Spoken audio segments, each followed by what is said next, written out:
Welcome to our YouTube channel Command Line. Today we are going to discuss about patch backporting. It is one of the very important job handled by many package maintainers. It is very crucial for companies like Canonical, Red Hat, Open Source to provide a stable distribution. Let's start that with a simple example.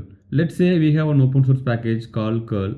The actual open source developer of the curls, they keep on working on improving the package, adding more security fixes, adding more features with that.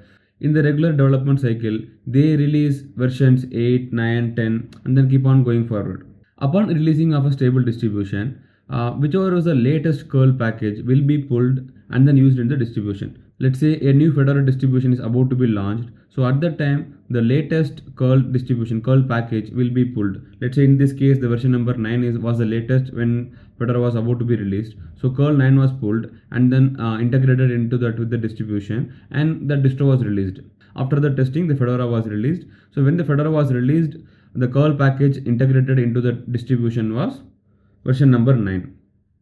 In the regular development cycle, the curl developers add more features, they are improvising the package, and then they release version number 10. Now suddenly somebody found a vulnerability after the package, after the version number 10. Now unfortunately this vulnerability was introduced even before 9. So the curl developers will understand the problem, they will understand the root cause, and then they will make a fix in the future. So the fix comes after the vulnerability is detected. Now the curl package owners will make a new release, because the new release will have all the features went after 10 as well as the security bug fix went after the vulnerability is detected. So let's say they have released version number 11. So at this point, if you see, the vulnerability is existing between the patch fix as well as the cause. So the version number 9 falls into the place. It means the released Fedora version is using curl 9, which is having a vulnerable package. Unfortunately, the vulnerability is exposed outside, and anyone who knows about this vulnerability can exploit this particular distribution. So now the released Fedora's security is in question. So what Fedora developers will do? They will try to move into version number 11, because version number 11 is having the security fix. But you cannot do that just like that. The problem is curl is not alone, because there are many other packages built on top of curl. It means those packages are depending on curl's libraries or curl binary. So when you change the curl to the newer version, there may be some breaking changes which will affect other packages. So those packages will subsequently affect the customer code.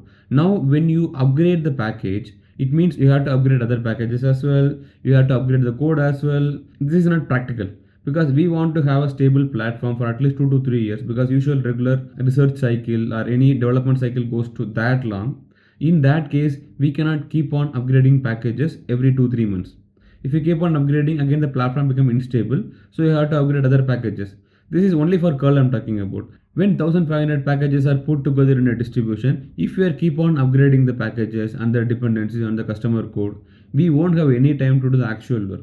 Most of the time of the companies will go in maintaining these packages, maintaining the platform, so they cannot do actual real work. So this is a critical situation, because you cannot simply upgrade to a latest version, because that questions the stability. But if you want to have a stable platform, your security is in question, because the vulnerability is exposed outside, anyone can exploit that and compromise your system. So in this case, the stability and security is mutually exclusive, so you cannot have both. So that's where the package maintainers are coming into picture. So now the curl maintainer for Fedora should understood this problem. What they have to do is, they will just take the fix patch and then they will add it to the version number 9. So it won't be very straightforward, because after version number 9, there are many features went in, code change happened, version number 10 got released, many other security fixes might have fixed in that way. So the function where the bug was introduced may not be the same function when the bug is being fixed. So now the maintainer should understood the actual fix which went in the future version, and then they should understand the vulnerability, what was the actual problem. Then they should correlate both of them to the older version, which is version number 9, and rewrite the patch accordingly. This patch will not go into the curl development cycle, it won't be maintained by the curl owners, but this patch will be maintained inside Fedora's repositories. If you open any spec file, any spec directory in Fedora, you can have such patches into that repository. So these are those kind of patches. These patches were specifically written for the version used in Fedora or any other distribution. In that case, if you go to Ubuntu, you will be seeing that control files. Under the control file, you will have the reference for these patches.